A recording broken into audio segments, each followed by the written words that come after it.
I get done, I'm knocked down, then I have the brain hemorrhage, then the heart surgery, and I'm not gonna lie, there's a few moments in that course of that year that got really, really, really tough.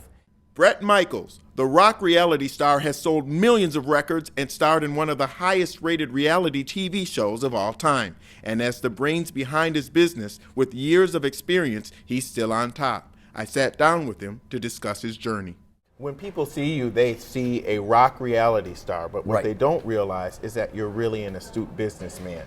The video for your new song, Beautiful Soul, is up to 1.3 million views on YouTube. Right. You're 100% owned and operated as a business. Michaels Entertainment Group is the name of your business. You own all your music publishing, which is something that is very extraordinary for an artist. How did you fight for your publishing? Have you had it your whole career? When you're starving, we're sleeping behind a dry cleaner in downtown LA. We moved from the East Coast, went out to the West Coast where there was a big scene for original music. Because what you learned early on, and this will all lead to publishing, is that in a cover band, you can make a living at it, and if it's what you want to do locally, it's fantastic. In other words, it's a great life. You go out, and you may not make a living, but you can be a weekend warrior. There is no sin in that. You're having fun, and you work your job hard and go have fun on the weekends. For me, I wanted to make a career in music, and I have a really quick learning curve and a lot of street savvy, right? So I go to LA, we're starving, and the person that I bet on, you know you have to bet on something, I bet on myself. And so when we would get offered, we have no money, we would get offered these publishing deals. They would hear songs like Every Rose or Talk Dirty to Me that have sold 7, 8, 10 million copies of these singles. And people are like, hey, we'll give you, now remember, this is a starving musician. I'm starving. And they offer you and they say, we're gonna give you $100,000 and we'll own your publishing. And you're going, I didn't even know what $100,000 was then. I'm like, that's a lot of money. But then I bet on myself and I said, no, I want to be in control of my career. I want to be in control of my music, where it goes, what it sounds like, for better or for worse. You know what I mean? And that's what I did. I held on to my publishing. How did you know to do that? You don't know. What you know is this. When you start reading some of the contracts, you start to realize real quick that these people had full access to your music. They could sell it to anyone they wanted to. They could do anything with it. So we formed a partnership with then Zomba Music, which is now Universal, and you form a 10% administration deal. You know what I mean? You go in there and you say, we want to be in charge of our catalog. I want to be in charge of what I write, when I write, how I write, who I sell the songs to, movies that it goes to, but they're also an unbelievably great company. And what I want to say, anything in life, there is very few times in your life when you solely own everything. You have to have other great partners and people around you. So instead of giving away 100% of it for very little money, I kept 90% of it and give away a little piece of it, and then they take a commission for movies and soundtracks and stuff that it goes into, and it's at 32 million records later, hasn't been an awful, it was a good endeavor. You know what I mean, to bet on myself. And especially now when file sharing has cut into music sales. Absolutely. The fact that you own a large percentage or the majority of your music is so much more important because you make money. Absolutely. And being a musician, you know, I'm going to say this, being a musician trains you for almost every aspect of your business and personal life. And I know that may sound funny to say, but here's what happens. As a musician, think of how many people come at you, okay? So when you're not making it, all right, when you're not making it, everyone tells you you're not going to make it. No one's interested in your publishing.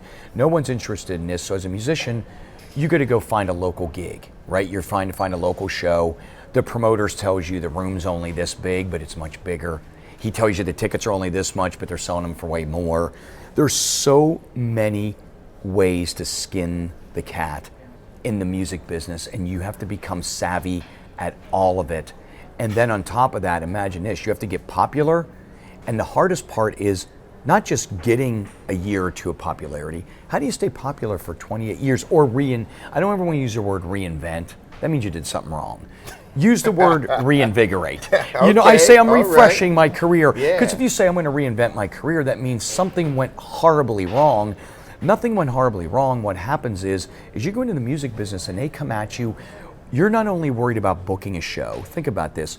People say, well, I've got a promoter doing my show, and they go, and they assume And you know the adage, never Yeah. assume anything. It makes an ass out of you and me, right? Right. That is the truth. When you assume that they're going to do their job, we forget as musicians, they got 70 other bands coming in.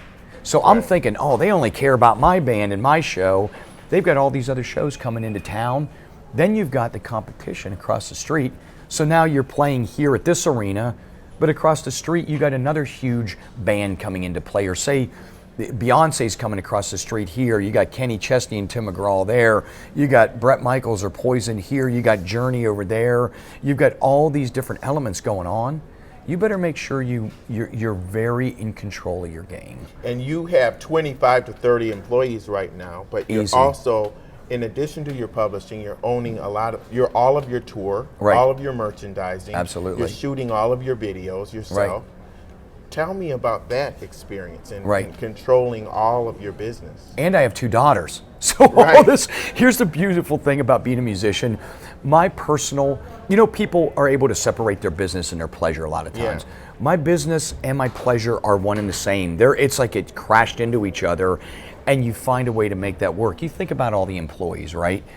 You got to have, and I did this I got a book comes out this next coming year called Bret Michaels, the basically moments in my life. But one of the breakdowns, chapters, is called the rock star's money breakdown. So you think about this, right? You got all these employees, and then you got to know when to gear up, gear down. You got buses. People are like, oh, they just roll into town. It don't happen magically. You better have a good tour manager. You got to make sure the bus company ain't screwing you. You got to make sure the promoter ain't screwing you. You got to make sure your employees are doing their job. And then all that matters when you're done with all this, all you pray is that the fans that came to that arena to see you play, that venue, that at the end of the day, the big picture is all that hard work leads up to an hour and a half of making sure you put on the best show you can possibly put on, not only visually and musically, but in your own heart. Think about this. If I'm having an argument with someone about finances or one of the tour buses that broke down, but they're charging me for something that wasn't mine, and 10 minutes later I'm walking on stage. You got to mentally be tough to be a musician that is in the fight. And touring is such a big part of your business right now. Huge. You're doing over about 250 shows a year. Yes. It's crazy because some of the most prolific tours are you and another guy that we know, B.B. King. Absolutely. And both of you have diabetes. Right, absolutely. How do you keep up with that? It's tough. I'm not going to lie. I've From been a health diabetic. perspective. Yeah, from a health perspective, I've been diabetic since I've been 6 years old, right? And 5 shots a day now, and probably 10. You can even see my fingers from all the blood tests. You know what I mean? And I said I'd do this, about 10 times a day. And here it is for me mentally. I do not have a victim mentality. I don't have a self-pity mentality. It is the card I was dealt, and I learn how to roll with the punches. I learn to see the curve ahead, see the future, know when I'm going to stay in good balance with being diabetic. And with B.B. King and myself, I'm not going to lie, it's tough to do. Think of the great musicians that have passed away from being diabetic. You think about Johnny Cash, you think about Waylon Jennings, you think about Jerry Garcia. All of them out on the road playing, diabetic, and it's the road is a tough life, no matter how you cut it. I just mentally stay strong and find a way to get it done and surround myself with really good people. What advice do you give to diabetics that want to keep a rigorous schedule Right. and be really successful in business and Right. keep the pace and the intensity going? You got it. Here's what it is. With being diabetic, to keep that pace, what you absolutely have to be able to do, check that blood sugar a lot. You're going to have to learn to eat right. You're going to have to prepare the people around you. If you're a starting band or an independent band starting out and you don't have a whole lot of crew around you, you still got to find a way to take care of yourself. For me, we go out on the road, and even though I've surrounded myself with good friends and people that work with me, it all comes down to me. Before we just sit down, I said, give me 5 minutes. Yeah. Let me walk Sure back, did. check my blood sugar, let me take my insulin, and adjust so that I can come out and do a great interview with I you. was watching Larry King in 2010 Right. when he came on the air and he Right. said Bret Michaels had a brain hemorrhage. And Right. the next thing he said is, can he make it? Right, Will absolutely. he make it? Right. And you've made it. I'm one of the very few that have made a subarachnoid hemorrhage and survived it. When you had that hemorrhage, did it make you, after you recovered, did it Sure. make you more driven or did it make you want to slow down? It made me, Thank you. I'm going to tell you, you're one of the first people that's ever asked me that question. I mean, they'll say, did you find purpose in your life? And here's the thing. Before I had the brain hemorrhage, I already felt like I had purpose in my life.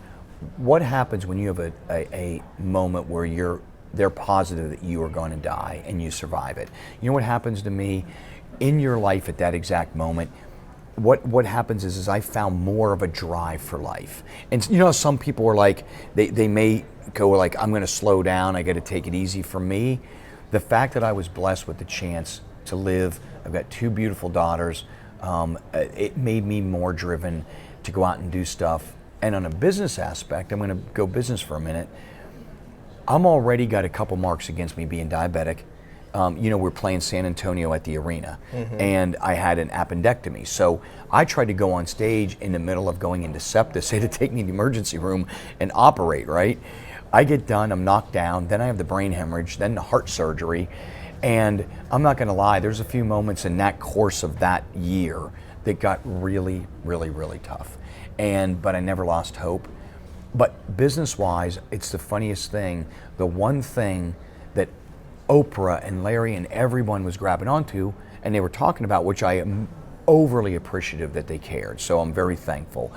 But I didn't want anyone to know when I survived it, I didn't want anyone to know I'd had the brain hemorrhage. So Why? Because I didn't want any of the insurance, I didn't want promoters to stop. If I lived, I didn't want promoters to go, we're not going to touch him no more, we're not sure. Remember, I'd already, the diabetes, the emergency appendectomy, the heart stuff, the you know, now a brain hemorrhage, it was crazy. Your music career really paved the way for you to become a huge reality TV star. Right. But how did your reality TV career help your music career? It helps both, and I look at everything at how it can help the other thing in your life. In other words, my sole passion is playing music. It's therapeutic to me. I pick up the guitar when we're done here. I'll go back to the hotel room and set. I could set for an hour and just, there's no rhyme or reason. I just play the guitar. It doesn't always have to become a song or something. And so that's my passion in my professional life, right? Reality TV, you got to look at the big picture and the future, right? And I saw that videos and MTV and all that stuff are slowly going away. All of a sudden, the videos are moved to Insomniac Theater. I'm going, wait, this used to drive MTV. When VH1 lost the word music first, I was like, okay, now they're reality first. How do I take what I do and who I am and turn it back into my music? So what I did when I did Rock of Love, I turned the show about my real life, I took the girls to the studio. I just showed people a glimpse of my true reality of making music. I wrote the hit song, you know, the Go That Far, that became the hit song from it. In all my contracts, I said, I need to write the theme song, so that what I didn't want them to do was take reality and push me completely away from being a musician, which is really what it's about for me. I got to do reality because of being a musician. You see what I mean? Right. Exactly. That's why I got to do it. I didn't want to take my life and all of a sudden they throw that all away. This was great. So I'm telling everyone out there, regardless of your passion of what your business is, don't let it, it's okay to be a little OCD about it. It's okay to be in control, be obsessed and compulsive and in control of it, because else someone else will be and they may not care about it as much as you do. It's funny because guys like you and Paul Stanley, you know the business. Absolutely. But you didn't write a Harvard thesis about rock music. Right. Did you even graduate from high school? I did not. Okay. GED. So where did you get your business skills? For me, trial and error? Or? Yeah, I learned from the street, and what I want to do, I go back to first sources, thanking my mom and dad. For my parents, they really gave me a great sense. I'm from Western Pennsylvania, the Pittsburgh area. My dad was in the military, and then worked at Armco Steel, and he was real good at teaching me to live my dreams out, but you got to work for it. He was a guy that taught me with my diabetes. He goes, it's the cards you're dealt. You want to ride motorcycles, you want to play football, baseball, play music, you're going to have to go 200 yards to get 100 yards. And it gave me a street savvy. And you know, when people talk about street savvy, I've got a good learning curve, and people talk a lot about the it factor, okay? You know what everyone asks, what is the it factor?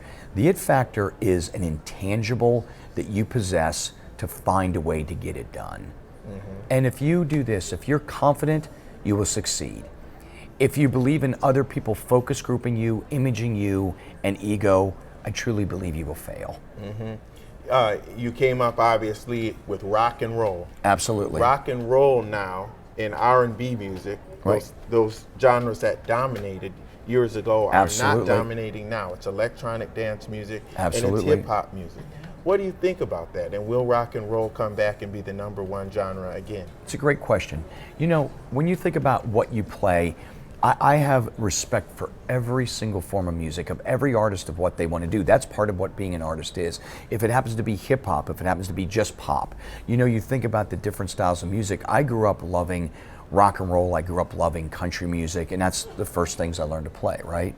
And I've learned to incorporate that in what I do, and I think when you look at music now, I'm not going to lie, back when you started playing rock and roll, disco music was huge. But Yeah. here was the great thing. I didn't dislike disco music. I'm like, this is really good. It's great dance beat. It's got a good sounds, good vibes. And it's always, you look at what Aerosmith did with Run DMC. Yeah. You know what I mean? Yeah. Music is meant to be incorporated. And I think in this day and age, even though you're looking at pop songs and hip hop, you know, R&B, it's still great music and people are loving what they're doing. Rock and roll has always been cult following. It's always had a sort of cult, guitar-driven following. And at moments, it get really big. You know, boom, it blows up, and it goes back down and comes back up.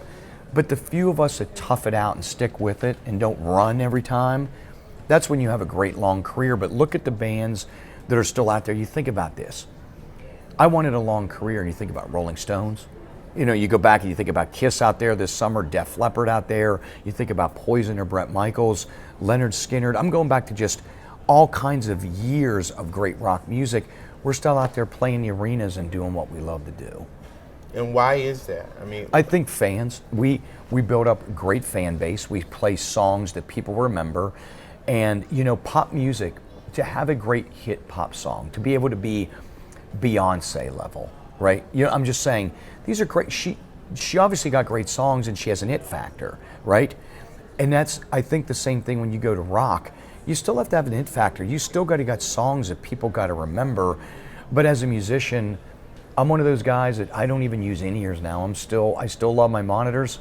I still love the feedback of the crowd. I play no click track, true live music. do you ever sit though and watch TV and see two DJs on the stage and say, man, those guys are just pushing buttons? Right. What happened to instrumentation and people Right. being musicians? Does that bother you, or are you concerned about the future generation not playing instruments? No, here's what I think it is. You're almost having what's going to happen is, you know, you look at a DJ goes on stage and plays music. I'm one of those guys that truly doesn't fight it. I've been in situations where DJs and me will go on stage, they'll do something, I'll do an acoustic every rose at a club in Vegas just for fun, then they'll go back and spin something. I think you can make it work, but as a live musician, I'm not going to lie that it's great to see. I love hearing live music. I love seeing pyro and that excitement. But at a dance club, I think if you go into a dance club, that's what you got to expect. You can't go in a dance club and go, I want to hear live music. You go to a dance club or they're playing house music. That's what I expect it to be. I think it's going to be fun. And I've even taken that and incorporated in some of the stuff that I do and vice versa. You will never come to a day, I don't think, where every instrument will go away. Look at what's happening with vinyl right now. Yeah, My the daughters, resurgence. 13 and 8, they're about buying vinyl records and looking through my old collection, and even a couple of them looking for 8-track tape. I'm like, now you're going a little further than Dad now, all right? But if you could pull it into cassette. I don't want to listen to Yeah, that. yeah. I'm like, bring it back to cassette, all right? Yeah. But you know, they're going out there and looking for vinyl and stuff, and I think that there's always going to be an equal and opposite reaction. Okay, what's next for you? Well, for me, this is a couple things. One, you know, the partnership I've got with the Hard Rock is fantastic. We not only drinks, not only all this stuff, but it's a great partnership, opening up the rooms, the philanthropic stuff that we do together. You know, continuously always making music, and then a brand new show that I'm working on that's an e-course like Life Class that I did with Oprah, where I go out there and able to give the same, like this to me, what we're doing is exciting to me. I feel like all of us, everyone in this room is a teacher. Yeah. We've all been through stuff, but if I'm able to give someone a message and they can apply it in their life and it'll help them or inspire them, That's an awesome day. And one thing that we didn't mention is this guy is out there making 6 figures to present to business, direct marketing and businesses Absolutely. about how to be successful with their brand. You've been successful, man. Thank Thanks you for very breaking much. it down for us, You Bret got Michaels. it. Thank you very much. Appreciate it, brother. Appreciate you having me on. Thank you. And with Bret Michaels, I'm Lee Hawkins. See you next time.